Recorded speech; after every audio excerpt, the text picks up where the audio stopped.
Thierry Tullier, bonjour. Bonjour. Le 20h de Gilles Boulot creuse légèrement l'écart avec celui de France 2 cette saison, avec près de 5,6 millions de téléspectateurs en moyenne. Est-ce que pour vous, c'est mission accomplie ?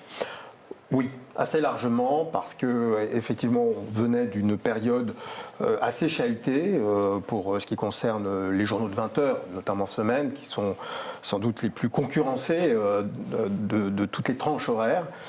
Et donc, on a pu constater que malgré cette concurrence renforcée, notamment avec l'arrivée de Plus belle la vie, Plus belle la vie qui a été décalée. 3 millions et demi jusqu'à 4 millions de téléspectateurs qui viennent à 20h20 en plein milieu des 20h, c'était quand même un impact non négligeable. Alors qu'avant c'était 20h30, on Exactement, et donc on a pu maintenir, puisqu'on est au moment du bilan de la saison, on est totalement flat, c'est-à-dire on est à 24,7% sur les 4 ans et plus, et ce qui nous a permis de creuser l'écart parce que d'autres ont eu moins de chance et effectivement ont plutôt baissé en termes de part de marché. Donc on s'en félicite, je trouve aussi surtout parce que les audiences c'est bien, on est bien d'accord, mais on s'en félicite, mais c'est assez éphémère et puis ça ne peut pas être le seul juge de paix. Moi ce que je retiens surtout c'est l'évolution, les nouveaux formats, la modernité du nouveau plateau, du nouveau décor, ça nous a permis de relancer un peu ce rendez-vous qui reste très important pour le public français. Mauvaise nouvelle en revanche, c'est qu'entre 2017 et 2019, le nombre de téléspectateurs au total devant la télé à 20h a baissé de près d'1 million. Est-ce que ça vous inquiète quand même ? Non, c'est un phénomène assez partagé, à la fois par les programmes et par l'info, par à peu près tous les médias télé, traditionnels ou classiques comme on dit. Ça doit nous pousser, c'est pour ça aussi d'ailleurs que je vous dis, les audiences c'est bien, mais ce n'est pas non plus le seul juge de paix. La panacée. La vraie question qui est devant nous, c'est comment nous adapter aux évolutions des usages et des accès à l'information, notamment des plus jeunes. Parce qu'on le sait bien, même si notre journal se défend pas trop mal sur les populations entre 25 et 49 ans, les populations plus jeunes, elles, ont déserté l'écran télé. Elles n'y reviennent d'ailleurs que lorsqu'il y a les grands événements. Notre-Dame, par exemple, a été un moment où nous sommes montés à 6, 7, 8 millions de téléspectateurs. Et donc là, c'est un moment unique et seule la télé peut le permettre. Mais ce sont des moments qui ne sont pas quotidiens. Donc évidemment, devant nous, la grande question, c'est comment intéresser le public, les téléspectateurs les plus jeunes, et comment surtout s'adapter aux usages. Parce que notre ADN à nous, c'est le mass média. On s'adresse à un public le plus large possible. Mais demain, il va falloir s'adresser à des publics de plus en plus segmentés, des communautés d'une certaine manière. Et ça vient vraiment dans de nouvelles pratiques professionnelles vont sans doute naître, alors notamment sur le digital, on le sait. Et ça, c'est une réflexion qui est en cours et qui doit nous occuper d'une manière croissante, à mon avis, dans les prochains mois. Et comment, du coup, on amène les jeunes à s'intéresser à l'actualité faite par TF1 ? Eh bien, je pense que déjà, il ne faut pas commettre d'impair dans nos journaux traditionnels ou classiques. C'est-à-dire se dire, on va rajeunir. Bon, je pense que, à la fois, il est important de garder notre public. En moyenne, c'est 56 ans sur les journaux de TF1. Mais effectivement, il faut pouvoir s'adresser à cette population. Donc plutôt que de dire on va rajeunir nos journaux et ramener devant la télé, il faut plutôt aller les voir. C'est là. Et chercher là où ils sont, oui, sur d'autres supports. Quoi, c'est nouveau pour un grand groupe comme TF1, c'est qu'il faut qu'on s'adapte aux usages et qu'on s'adapte au mode d'accès à l'information des plus jeunes. Donc ça veut dire développer notre digital. Et ça, c'est un des grands projets, un des grands axes de développement des prochains mois et des prochaines années. Il faut que notre digital prenne le relais, soit complémentaire de ce que nous proposons à l'antenne. Il ne faut pas perdre de vue que, je le répète, lorsqu'il y a un événement majeur, c'est quand même d'abord devant la télé que ça se passe, mais il faut que dans le quotidien, on puisse développer notamment des nouveaux territoires d'information qui concernent les plus jeunes. D'accord. Alors si vous avez creusé l'écart aux 20h, l'écart en revanche avec France 2 au 13h s'est un peu réduit cette saison, notamment grâce à une bonne santé du trésor de France 2 présenté par Marie-Sophie Lacaro. Vous les félicitez ? Vous savez que j'aime bien les équipes de la rédaction de France 2, puisque vous les connaissez bien. Je les connais bien, j'y ai beaucoup travaillé. Oui, c'est toujours bien pour eux. Je constate quand même que Jean-Pierre Pernaut fait encore, si je puis me permettre, le double d'audience. Oui, il a encore une avance Il confortable. a une petite longueur d'avance, qu'il fait une de ses meilleures années. Oui. Et que du côté de TF1, on a su, puisqu'on parlait des nouveaux publics et des nouveaux usages, on a su développer à partir des marques fortes dans le JT, Le Plus Beau Marché, SOS Village, on a su développer des plateformes digitales, notamment pour le vote, qui ont très très bien marché. Je vais juste donner un exemple. Sur Le Plus Beau Marché, c'est plus de 4,5 millions de votes qui ont pu avoir lieu. Et donc, de fait, on pu relayer nos contenus sur le digital et d'une certaine manière rajeunir la population qui regarde le Trésor. Parce qu'on l'oublie parfois, Jean-Pierre Pernaut est le premier présentateur sur les 25-49 ans. Je crois que vous l'avez rappelé. Il aime le rappeler régulièrement en interview. Dans le Trésor, justement, un récent commentaire de votre journaliste Michel Izard a créé une petite polémique. Ça concerne un reportage sur la Coupe du Monde féminine de football. Est-ce que vous considérez que Michel Izard a commis une faute avec ce commentaire? Non, je ne crois pas. Qui a été jugé sexiste par un certain nombre d'internautes. Oui, moi je ne crois pas qu'il ait commis de faute. Il l'a dit lui-même. Il a été meilleur par le passé. Il pense qu'il a fait un sujet moyen, peut-être même mauvais, qu'il n'aurait pas dû utiliser les mots qu'il a utilisés. Je suis d'accord avec lui. Il l'a déclaré d'ailleurs assez spontanément dans une interview. Pour moi, il s'est dit dévasté, il s'est excusé. Oui, parce que tous ceux qui connaissent Michel Izard, il est évidemment pas sexiste, évidemment pas misogyne. Il fait beaucoup de sujets décalés avec une certaine plume. Bon, il est parfois très heureux, parfois malheureux. Il a été malheureux dans ce cas-là. Point barre. Surtout, je crois vraiment que ça ne peut pas faire oublier précisément toute la mobilisation du groupe TF1, on l'a vu sur cette Coupe du Monde féminine, y compris l'information, et en particulier du Trésor, qui fait régulièrement, à commencer par ce vendredi, jour du quart de finale, quasiment 10 minutes autour de l'événement du foot féminin. Donc je pense qu'il faut savoir raison garder, et il y a eu un pas de côté malheureux. On s'en est excusé, et maintenant regardons aussi le verre à moitié plein. Il y a quand même des choses très bien qui se passent sur nos antennes vis-à-vis du foot féminin. Est-ce que les incarnations des JT TF1 vont rester inchangées la saison prochaine? La réponse est oui. Toutes les incarnations vont rester les mêmes la saison prochaine. On a vu récemment Laurent Delahousse qui n'a pas fermé la porte à la présentation d'un JT sur TF1 un jour. Est-ce que vous êtes en discussion avec lui, par exemple? Pas du tout. Pas du tout. Non, pas du tout. Honnêtement, on est très content de notre saison. Vous avez parlé du 20h semaine, vous avez raison. On aurait pu parler du week-end. Anne-Claire Coudray a fait une saison remarquable parce qu'elle a gagné encore des téléspectateurs en part de marché aussi. Donc, elle aussi a creusé l'écart. Et ce journal, qui lui ressemble beaucoup, est moderne, contemporain, il y a beaucoup de culture, beaucoup de découvertes, beaucoup d'évasion, et on traite de l'actualité aussi. On a créé des nouvelles rubriques avec Demain, qui positionne le journal sur quelque chose de très moderne, de très innovant, avec de la 3D, de la RA, ce que nous avions peut-être par le passé du mal à faire. On a créé une rubrique Infox, donc c'est le vrai-faux du week-end. Donc honnêtement, on n'a aucune raison de changer, juste à améliorer ce que nous faisons chaque jour, et à la rentrée avec sans doute des petites nouveautés qui vont faire évoluer le journal. Quel genre de nouveautés par exemple? Bien, écoutez, déjà pour le week-end, comme pour la semaine, nous voulons renforcer les longs formats, les très grands formats. Donc le dimanche, nous souhaiterions pouvoir mettre à l'antenne des sujets d'enquête de 4 à 5 minutes chaque dimanche, de même que le vendredi, à l'image de ce qui se fait du lundi au jeudi, qu'on puisse proposer un grand format de milieu de journal, soit une enquête, soit une immersion.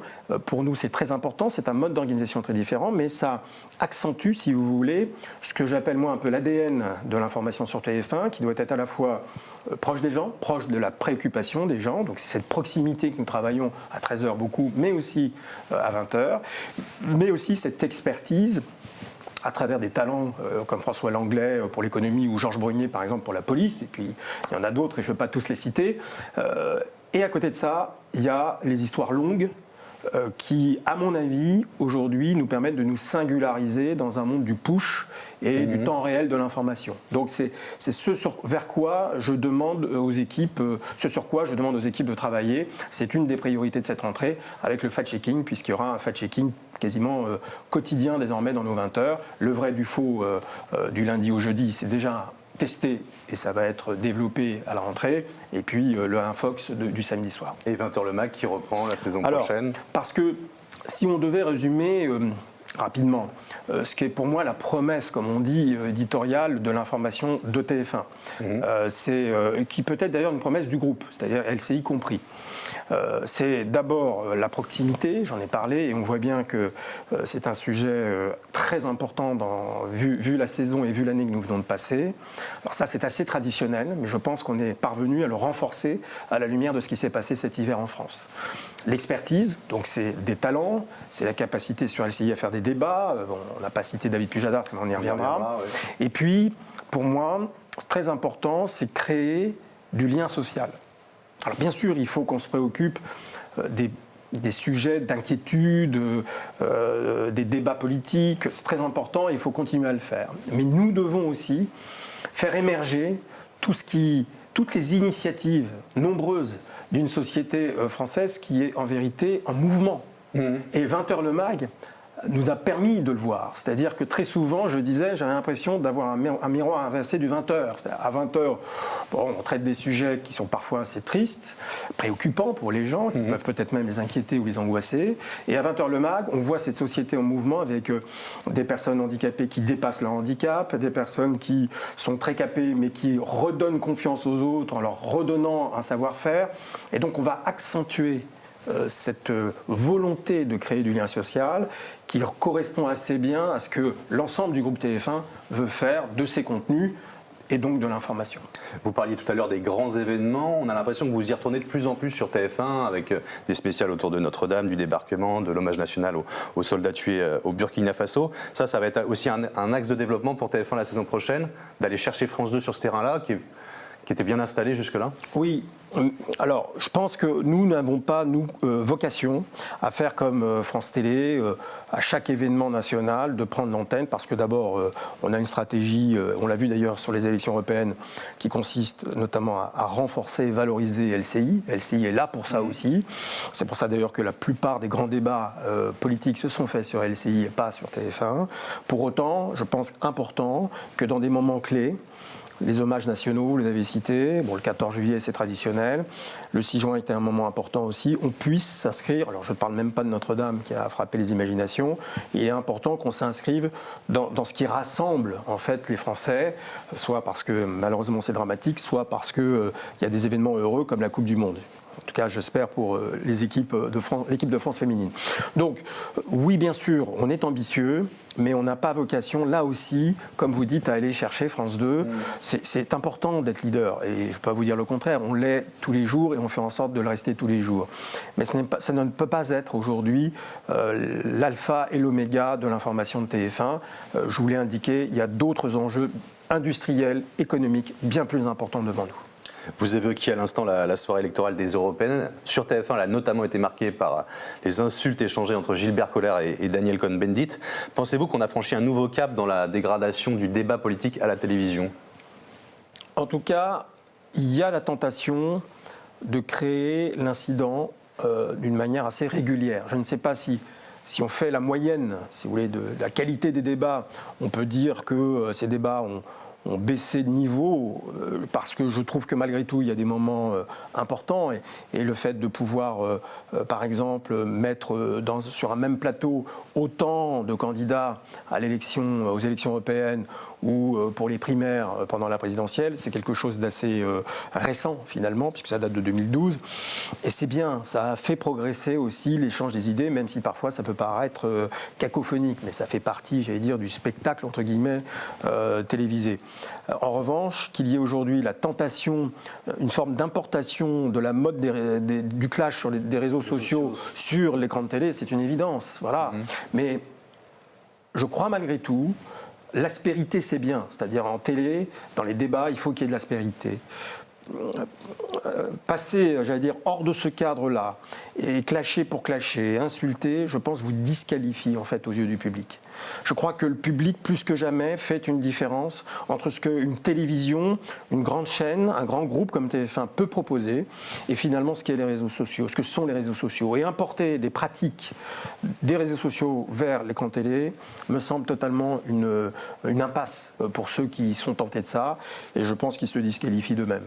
Mais dans ce cas précis, est-ce que vous pouviez, comme vous l'avez fait, présenter Daniel Cohn-Bendit comme un grand témoin alors même qu'il a participé activement à la campagne de La République En Marche? Il venait à ce titre. Il ne venait pas, et je rappelle d'ailleurs qu'il intervient régulièrement sur les antennes de LCI, précisément pas comme un soutien d'Emmanuel Macron. Donc il venait à ce titre, il était dans un moment précis du débat, il n'était pas tout le débat justement, et il venait apporter un peu son grain de sel, comme quasiment le chroniqueur qu'il est devenu sur nos antennes.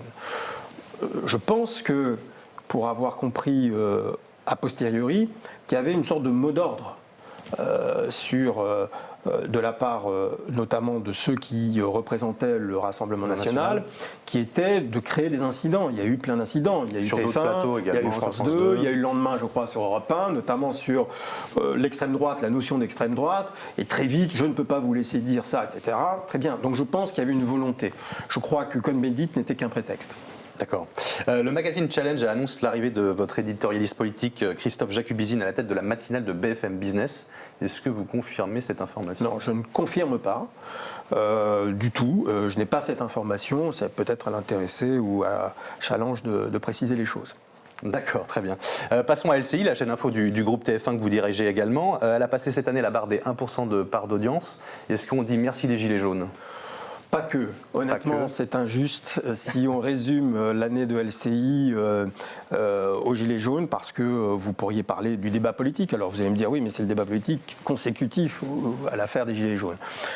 Moi, je crois surtout, c'est que LCI a d'abord, ça vient d'assez loin finalement, puisque la première étape de LCI, ça a été la construction d'une légitimité autour de l'élection présidentielle. C'est avec l'élection présidentielle que LCI a passé un premier cap, de 2017, pardon. Et puis ensuite, il y a eu donc effectivement ce mouvement des Gilets jaunes. Et je pense qu'il faut reconnaître que les équipes de LCI ont été les premières, non pas à traiter ce mouvement chaque samedi sous ses aspects les plus violents, mais à créer cet espace public qui permet le débat. Je rappelle juste que le premier débat entre des ministres et des représentants ou des Gilets jaunes, plus des éléments de la société civile, c'est sur LCI que ça s'est passé. Ça s'appelait la grande explication, et c'était très tôt dans la séquence, puisque c'était après le deuxième sadisme seulement des manifestations des Gilets jaunes. Et donc, d'une certaine manière, si vous voulez, et ce format-là, qu'on a créé en 2 jours, animé par David Pujadas, finalement a rassemblé plus d'1 million de téléspectateurs, ce que nous n'avions jamais vu sur LCI, et on a compris à partir de ce moment-là que LCI avait sa place dans le débat public à des moments clés. Donc c'est les Gilets jaunes, mais demain, le lendemain, ça a été les européennes, ça sera les municipales et très bientôt la campagne présidentielle. Donc je pense que plus que les Gilets jaunes, c'est la reconnaissance que nous avons une chaîne qui fait une grande place au débat, à la confrontation pacifique, dans le respect des uns et des autres, confrontation d'opinion, ce qui est aujourd'hui, pour une chaîne info, j'allais dire une promesse absolument indispensable compte tenu de l'état de la société. Et cela veut dire qu'on va retrouver davantage la saison prochaine peut-être de grandes soirées spéciales comme ça de débats animés par David Pujadas? C'est certain. D'abord, David Pujadas nous accompagnera encore 3 ans, au moins. D'accord, il a re-signé avec vous. Voilà, exactement. Donc il reprend l'antenne à partir de septembre pour 3 ans. C'était une date pour moi importante. Pourquoi 3 ans? Parce que ça couvre la campagne présidentielle. 2022, et que connaissant David de longue date, je sais ce qu'il peut apporter à une équipe et à une antenne dans le cadre d'une élection présidentielle et d'une campagne. C'est absolument indispensable pour LCI. Donc c'est une très bonne nouvelle pour LCI et c'est une très bonne nouvelle pour David. Et à titre personnel, je m'en réjouis.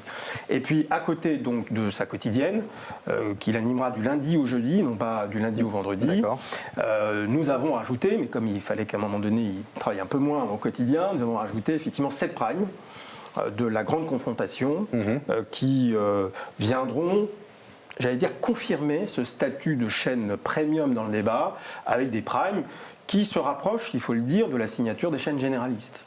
Et donc David prendra les commandes, comme il l'a fait cette année, mais d'une manière plus régulière, plus assumée, plus systématique. Et quelles seront les autres nouveautés sur l'antenne d'LCI la saison prochaine? On a vu qu'Olivier Galzi allait rejoindre l'antenne. Exact. Donc Olivier Galzi rejoint LCI pour animer une tranche à partir de 9h du matin, qui est anciennement la tranche de Roselyne Bachelot, que vous retrouverez en début d'après-midi dans la tranche animée par Bénédicte Le Châtelier, entre 14h et 16h. Bon, Olivier, donc, au fond, fera ce que David sait très bien faire. Si vous voulez, il y a deux manières de mener un débat. Il y a le débat du clash, du buzz. Nous, on ne veut pas trop ça. Et puis il y a le débat, alors, sans être ennuyeux, sérieux, âpre, parce que ce sont des grands journalistes, que ce soit Olivier Galzi ou David Pujadas, et d'autres, hein, évidemment, André Crespo-Mara, je ne vais pas tous les citer, Julie Arnaud, Arlette, Chabot. Ce sont des grands journalistes, mais qui sont capables de tenir un débat, de tenir une confrontation, et ça pour moi c'est très important. Et donc Olivier va apporter sa pierre à ce moment-là de la journée qui est très importante pour une chaîne info. Et vous allez continuer à miser sur les formats longs. Vous avez dédié une case cette saison au format long le vendredi soir. Tout à fait. Pour nous c'est très important de pouvoir continuer à proposer, parce que c'est un autre temps que le temps réel, que le temps continu. C'est un moyen de se poser. Ce qu'il faut, c'est qu'on puisse produire et diffuser des documentaires ou des grands reportages de magazines dans l'actu. Et pas à côté de l'actu. Ça reste une chaîne info. Ce n'est pas une chaîne généraliste ou une mini-généraliste. On a besoin d'être dans cette actu. Donc, on s'organise avec Fabien Damias qui dirige LCI à mes côtés. On s'organise pour pouvoir le proposer. Mais c'est une des pistes, en tout cas, et un des chemins que nous avons décidé de prendre sur les prochaines années. Et on voit que votre concurrent BFM TV lui aussi mise sur ces formats plus longs. Qu'est-ce qui se passe du côté des chaînes info? Il y a une volonté de ralentissement ou... Alors, nous, on ne peut pas nier qu'on y est depuis le début. D'abord parce que la convention de LCI l'a favorisé d'une certaine manière. On découvre aujourd'hui que finalement, cette convention qui était considérée comme une contrainte est plutôt un avantage parce que nous faisons beaucoup moins de journaux que les autres chaînes info. Nous faisons beaucoup moins de breaks que les autres chaînes info, et nous approfondissons. Alors, c'est les grands primes qui peuvent durer 2-3 heures, sans aucun rendez-vous à l'heure ou à la demi-heure de JT. C'est le documentaire ou le magazine Non, c'est nos formats comme celui de David ou celui d'Arlette, qui ne sont pas interrompus par des JT ou des flash infos. Bon, moi je pense qu'on est obligé d'évoluer vers cette forme-là de chaîne un peu généraliste dans l'information. C'est-à-dire qu'il faut proposer tous les formats de l'information et pas qu'un seul, le tout direct et le push, pour une raison toute simple, c'est que vous avez le digital. Le digital, c'est en gros ce que les chaînes info ont poussé à faire aux 20h il y a une quinzaine d'années. Les 20h ont eu le monopole de l'information, de la révélation de l'information avec les radios pendant longtemps. Les chaînes info sont arrivées avec leurs moyens de direct rédigés. Et donc du coup, les 20h, qu'est-ce qu'ils ont fait? Ils ont allongé leur format, ils se sont décalés, ils sont devenus presque des news magazines. Eh bien, la chaîne info aujourd'hui, elle a le même impact avec l'arrivée des réseaux sociaux, le push, elle aussi dépassée, elle doit se repositionner. Et il se trouve que sur ce point-là, LCI est bien placée. Cette semaine, Marc-Olivier Fogel prendra les commandes de BFM TV. Est-ce que vous craignez son arrivée à la tête de votre principal concurrent? Non, je lui souhaite bonne chance. Oui. D'accord. Il passera du coup de l'antenne aux coulisses. C'est ce que vous avez fait comme cheminement également. Vous avez longtemps été à l'antenne, notamment sur France Télé. Est-ce que l'antenne vous manque? Ah, pas du tout. Alors moi d'abord, je n'ai pas le même parcours. Je ne veux pas me comparer à Marc-Olivier parce qu'il a lui très très très bien réussi et remarquablement réussi, et pas seulement d'ailleurs comme animateur, parce qu'il a été aussi producteur. Ouais. Moi j'ai été soit éditorialiste, soit présentateur, soit producteur. D'un œil sur la planète. D'un œil sur la planète, mais pas avec le même impact de notoriété. Et quant à savoir si ça me manque, pas du tout. Moi j'adore ce que je fais, j'adore manager les équipes, j'adore transformer, j'adore les projets en fait. J'adore qu'on se dise, voilà, on est dans un moment absolument fabuleux, et sous l'autorité de Gilles Pélisson qui m'a demandé de rejoindre l'équipe de TF1 et qui a dit, voilà, tu as devant toi une transformation absolument folle des usages, l'information comme les contenus vont être fortement impactés par cette transformation. Comment on peut dessiner cette information à 2-3 ans, parce qu'au-delà on ne sait pas, honnêtement. Et je trouve que ce moment-là est absolument passionnant. Donc franchement, aucun regret pour l'antenne et beaucoup de passion dans tout ce que je fais tous les jours avec les équipes de TF1 de LCI. Merci beaucoup Thierry Thuillier. Merci à vous.